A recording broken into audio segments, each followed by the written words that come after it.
সবার অঙ্ক মেলে, ইসরায়েলের অঙ্ক যেন কিছুতেই মেলে না। কোনো কিছুতেই যেন হুতির হামলা থামাতে পারছে না ইসরায়েল। এবার খবর এলো ইসরায়েলের প্রধান আন্তর্জাতিক বিমানবন্দরে হাইপারসনিক মিসাইল হামলা করেছে হুতি। জোড়া মিসাইল হামলায় আবারও কাঁপল ইসরায়েলের বেন গুরিয়ন ইন্টারন্যাশনাল এয়ারপোর্ট। বাজালো সাইরেন, ছুটল ইসরায়েলিরা, বন্ধ হলো বিমান চলাচল। আনাদোলু এসেন্সি বলছে, হুতি শুধু ইসরায়েলের বিমানবন্দরেই হামলা করেই ক্ষান্ত থাকেনি, বরং লোহিত সাগরে অবস্থানরত মার্কিন যুদ্ধজাহাজকে লক্ষ্য করেও হামলা চালানোর দাবি করেছে। অর্থাৎ ইসরায়েলের পাশাপাশি ওদিকে কাঁপছে যেন যুক্তরাষ্ট্র। তুড়ি মেরে যে হুতিদের উড়িয়ে দিতে চেয়েছিল যুক্তরাষ্ট্রগণ, সেই হুতি যেন সাক্ষাৎ জমদূত হিসেবে হাজির ইসরায়েলে। প্রতিদিন নিয়ম করে যেন হুতির হামলা মোকাবেলা করতে হচ্ছে ইসরায়েলকে। পারলে ঘরে এসে মেরে যায় এমন অবস্থা। এত অস্ত্র, এত ক্ষমতা, এমন প্রযুক্তি কোথায় পেল হুতি? ইরান সাহায্য করছে বোঝা গেল, কিন্তু হাজারো মাইল দূর থেকে কিভাবে এতটা নিখুঁত হয় হুতির হামলা, অঙ্ক মেলে না। হুতির একের পর এক হামলায় বিপর্যস্ত ইসরায়েল। ইসরায়েলে হামলা করাকে যেন ছেলের হাতের মোয়া বানিয়ে ফেলেছে যুদ্ধের সাজে সজ্জিত হুতি বলছে, যে পর্যন্ত গাজায় প্রাণ যাওয়ার মিছিল বন্ধ না হবে ততদিন হামলা চলবে ইসরায়েলে। যে ইসরায়েলকে বাঁচাতে আসবে ছাড়া হবে না তাকেও।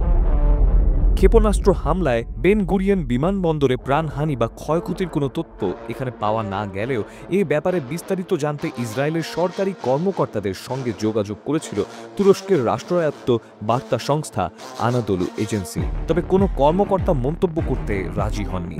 গেল অক্টোবরেও ইরানের ভয়াবহ হামলার খবর প্রথমে স্বীকার করেনি নেতানিয়াহু, পরে অবশ্য সব পরিষ্কার করে যায় সবার সামনে। সে হামলার ক্ষত এখনো বয়ে বেড়াচ্ছে ইসরায়েল। স্থানীয় সংবাদ মাধ্যমগুলোকে অবশ্য জানিয়েছে যে মঙ্গলবার ছোড়া ক্ষেপণাস্ত্রগুলো বিমানবন্দরে আঘাত হানার আগেই আটকে দিয়েছে ইসরায়েলের এয়ার ডিফেন্স সিস্টেম। গাজা উপত্যকার নিয়ন্ত্রণকারী হামাসের সঙ্গে চলমান যুদ্ধবিরতির মধ্যে গত 18 মার্চ থেকে গাজায় ফের সামরিক অভিযান শুরু করে ইসরায়েল।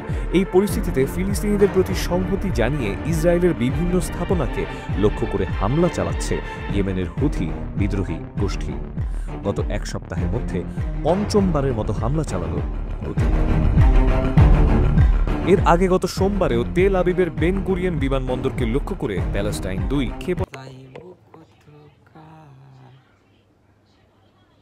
ছোড়ে হুতি মুখপাত্র ইয়াহিয়া আল শারি তখন দাবি করেন অভিযান সফল হয়েছে। এখন প্রশ্ন উঠেছে, হুতি বেন গুরিয়ন বিমানবন্দরেই কেন হামলা চালাচ্ছে বারবার? বিশ্লেষকরা বলছেন, ইসরায়েলকে সারা পৃথিবী থেকে বিচ্ছিন্ন করতে চায় হুথিরা এবং এখানে হামলা করে সারা বিশ্বের কাছে নিজের জানান দিতে চায়। বলতে চায়, হাজারো মাইল দূরের হলেও গাজার পাশে কেউ অন্তত আছে। গাজাবাসী একা নয়, গাজা কখনো হারবে না।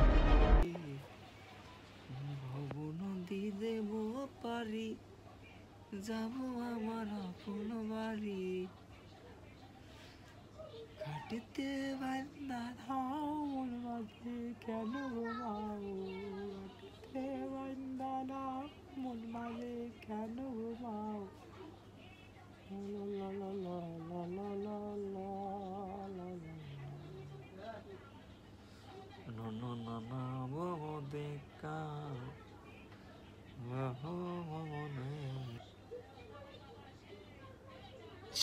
মায়া নদী কেমনে যাবি ভাইয়া, तेरे बाद नजर नहीं आती मुझे कोई।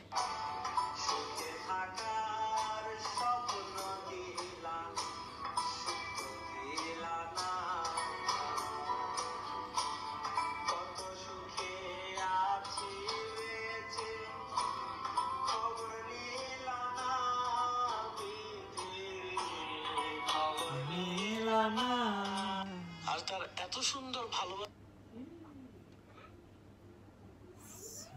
থাকার স্বপ্ন দিলা।